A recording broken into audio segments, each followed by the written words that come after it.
جیسا کہ تو دنیا میں ترتیل سے قرآن پڑھا کرتا تھا، تیری منزل وہی ہے جہاں تجھے آخری آیت کی قرأت پہنچا دے۔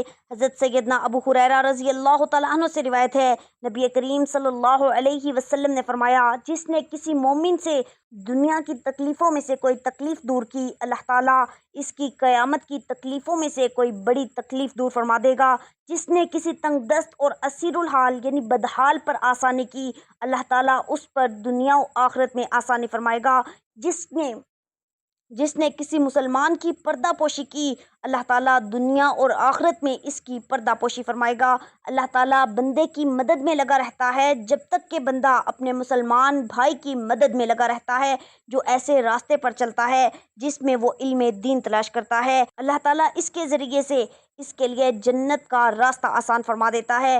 حضرت عقبہ بن عامر رضی اللہ تعالیٰ عنہ بیان کرتے ہیں کہ ہم مسجد نبوی کے صفے یعنی چبوترے پر جہاں اصحاب صفہ ہوتے تھے بیٹھے ہوئے تھے کہ رسول اللہ صلی اللہ علیہ وسلم تشریف لائے اور فرمایا، تم میں سے کون یہ پسند کرتا ہے کہ وہ صبح صبح وادی بطحان یا وادی عقیق جائے اور وہاں سے بغیر کسی گناہ یا قطع رحمی کے 2 بلند کوہان اور موٹی تازی اونٹنیاں لے آئے۔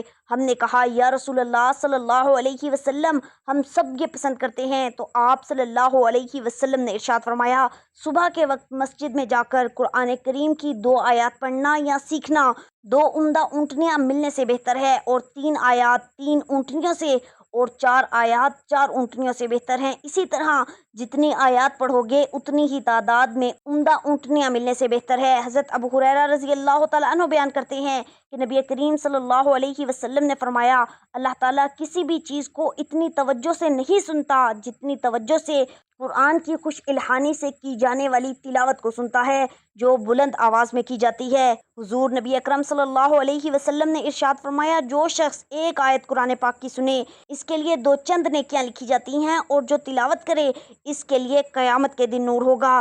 جو شخص قرآن مجید کی کوئی ایک آیت بھی سیکھتا ہے یا کسی کو سکھاتا ہے تو جب تک وہ آیت تلاوت کی جاتی رہے گی اسے اجر و ثواب ملتا رہے گا۔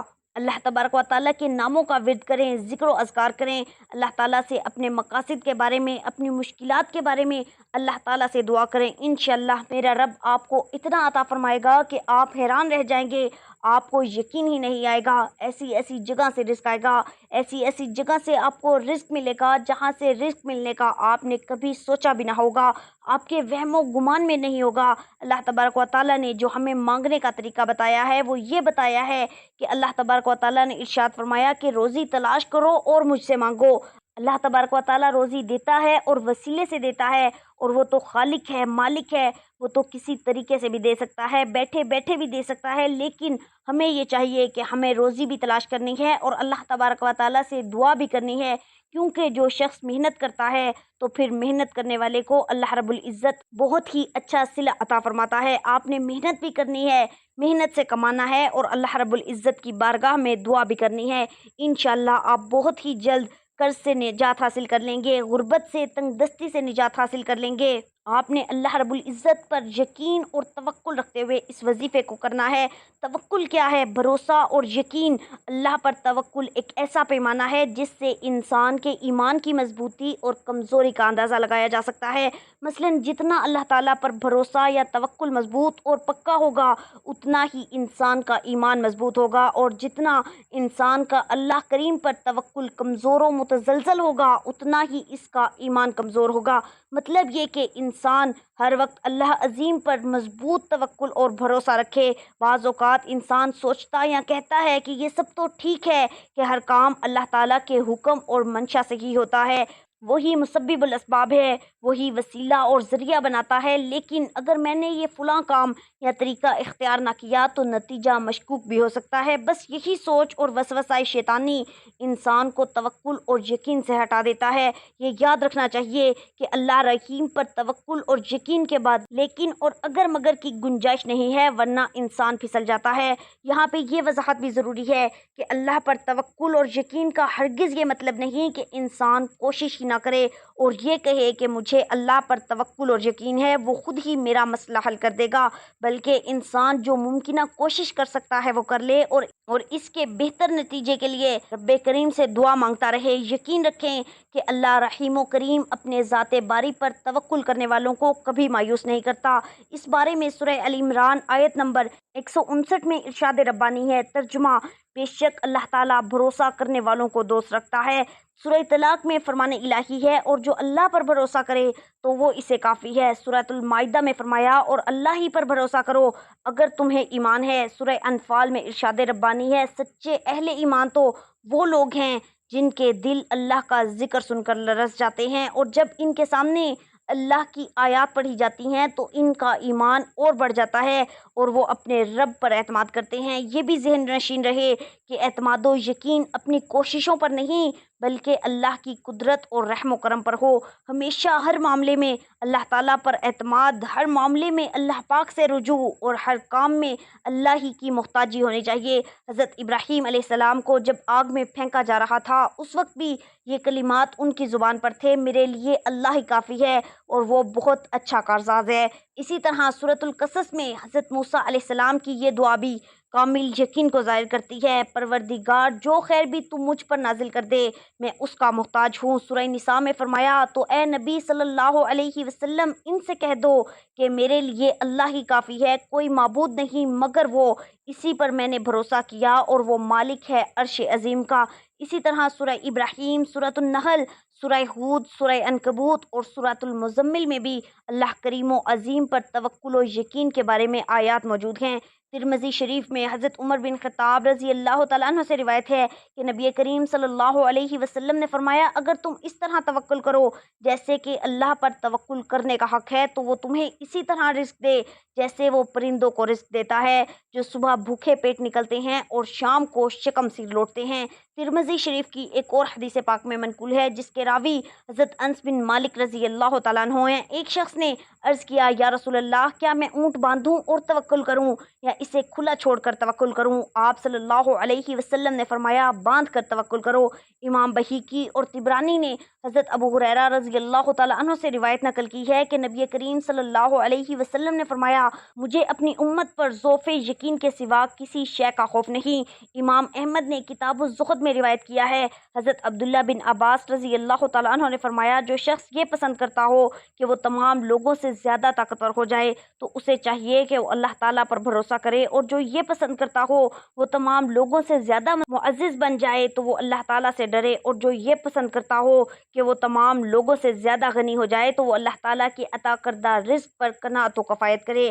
کسی نے امام علی بن موسیٰ الرضا سے پوچھا کہ توکل کی حد کیا ہے؟ آپ نے فرمایا، خدا پر بھروسہ کرتے ہوئے کسی سے نہ ڈرو۔ حضرت امام جعفر صادق نے فرمایا، بے نیازی اور عزت محض جستجو رہتی ہیں اور جہاں توکل پا لیتی ہیں وہی رہنے لگتی ہیں۔ توکل کے بارے میں متعدد احادیث قدسیہ اور روایات و فرمودات اہل بیت رضی اللہ تعالیٰ عنہم اور صحابہ کرام رضوان اللہ علیہم اجمعین موجود ہیں۔ اللہ تعالیٰ کی ذات پر مکمل توکل، بھروسہ اور یقین ہی مضبوط ایمان کی نشانی ہے، اور اسی میں دنیاوی مشکلات کا حل اور اخروی راحت کا راز پوشیدہ ہے۔ لیکن اس کے لیے اللہ تعالیٰ، نبی کریم صلی اللہ علیہ وسلم اور قرآن کریم پر مضبوط و مکمل یقین بنیادی شرط ہے۔ اس کے لیے قرآن کریم کی سورہ یاسین کی آیت نمبر 82 ہی کافی ہے کہ جس میں ارشاد ربانی ہے، ترجمہ: اور وہ جب کسی کام کا ارادہ کرتا ہے تو کہتا ہے ہو جا اور وہ ہو جاتا ہے، اور جب سب کام اللہ تعالیٰ کے حکم سے ہی منسلک ہیں اور اس کے حکم اور منشا کے بغیر کچھ بھی نہیں ہو سکتا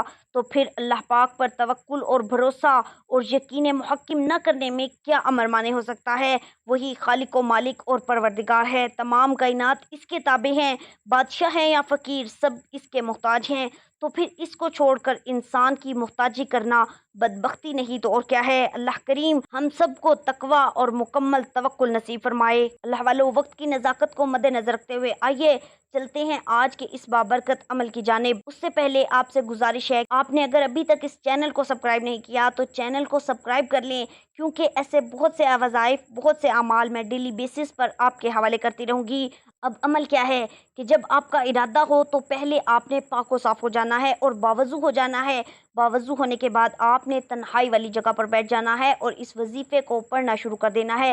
سب سے پہلے آپ نے نبی کریم صلی اللہ علیہ وسلم کی ذات مبارکہ پر 21 بار درود پاک پڑھنا ہے۔ درود پاک آپ کوئی سا بھی پڑھ سکتے ہیں، آپ صلی اللہ علیہ وسلم پڑھ لیں، صلی اللہ علیہ محمد پڑھ لیں، یا نماز والا درود پاک درود ابراہیمی پڑھ لیں۔ اور درود ابراہیمی پڑھیں تو یہ سب سے بہتر ہے، کیونکہ درودوں میں سب سے افضل درود درود ابراہیمی ہے، اور یہ نبی پاک صلی اللہ علیہ وسلم کا محبوب درود ہے۔ نبی پاک صلی اللہ علیہ وسلم نے فرمایا، جو شخص مجھ پر 200 مرتبہ درود پاک پڑھے اس کے 200 سال کے گناہ معاف ہو جاتے ہیں۔ درود پاک پڑھنے والے کی دعا ہمیشہ قبول ہوتی ہے۔ درود شریف پڑھنے سے فکر یعنی تنگ دستی دور ہوتی ہے۔ ایک بار ثواب کی نیت سے میرے ساتھ مل کر درود پاک پڑھیے۔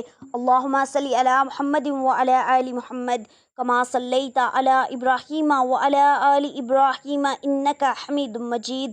اللہم بارک علی محمد وعلی آل محمد کما بارکت علی ابراہیم وعلی آل ابراہیم انک حمید مجید۔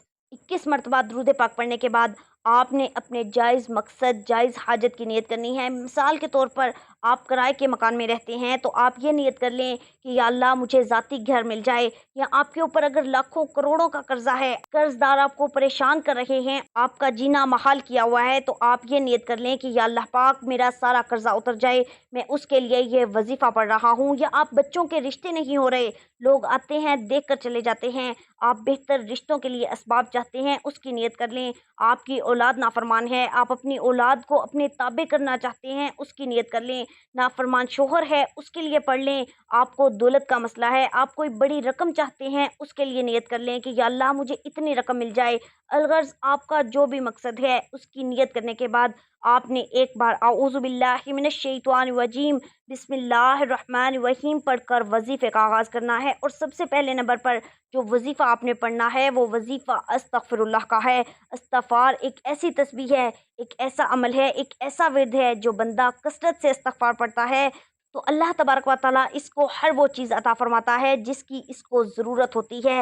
استغفار پڑھنے کے بعد بندہ مال و دولت مانگتا ہے تو اللہ تبارک و تعالیٰ مال عطا فرماتا ہے، اولاد مانگتا ہے تو اللہ تعالیٰ اولاد عطا فرماتا ہے، عزت مانگتا ہے تو اللہ رب العزت عزت عطا فرماتا ہے، شہرت مانگتا ہے تو رب کریم اس کو شہرت عطا فرماتا ہے، رشتہ مانگتا ہے تو رب کریم اس کو بہترین رشتے کا سبب عطا فرماتا ہے۔ استغفار کثرت سے پڑھنے کے بعد بندہ جو بھی مانگتا ہے اللہ رب العزت اس کو ہر نعمت سے نواز دیتا ہے۔ جب انسان خطا کا پتلا ہے تو ان خطاؤں کے ازالے کے لیے قرآن کریم نے ہدایت اور رہنمائی کی۔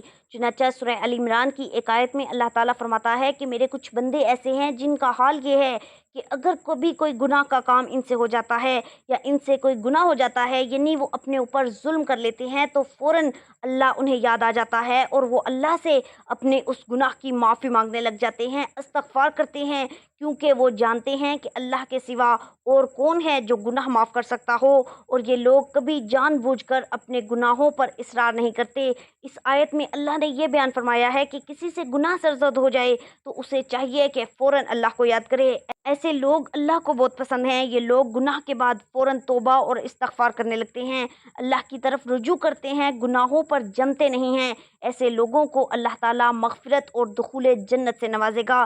امام ابن کثیر نے لکھا ہے کہ حضرت انس بن مالک رضی اللہ تعالیٰ عنہ فرماتے ہیں، جب یہ آیت اتری تو شیطان رونے لگا اور شیطان نے کہا، اے میرے رب تیری عزت و جلال کی قسم، جب تک تیرے بندوں کی روحیں ان کے جسموں میں رہیں گی اور وہ زندہ رہیں گے میں انہیں گمراہ کرتا رہوں گا۔ تو اللہ نے فرمایا، میری عزت و جلال کی قسم، جب تک میرے بندے مجھ سے استغفار کرتے رہیں گے میں مسلسل ان کو بخشتا رہوں گا۔ آپ نے آج 2 محرم الحرام کو اپنے گناہوں سے سچی توبہ کرتے ہوئے استغفر اللہ کو پڑھنا ہے۔ آپ نے استغفر اللہ کیسے پڑھنا ہے؟ استغفر اللہ ایک بار ہو گیا، استغفر اللہ 2 بار ہو گیا، آپ استغفر اللہ کو 313 مرتبہ پڑھنا ہے۔ 313 مرتبہ استغفر اللہ پڑھنے کے بعد آپ نے دوسرے نمبر پر جو وظیفہ پڑھنا ہے وہ وظیفہ اللہ تبارک و تعالیٰ کا اسم اعظم ہے۔ اس اسم اعظم کو پڑھنے سے رزق کے تمام دروازے کھول دیے جاتے ہیں اور تنگ دستی ختم کر دی جاتی ہے۔ وہ اسم اعظم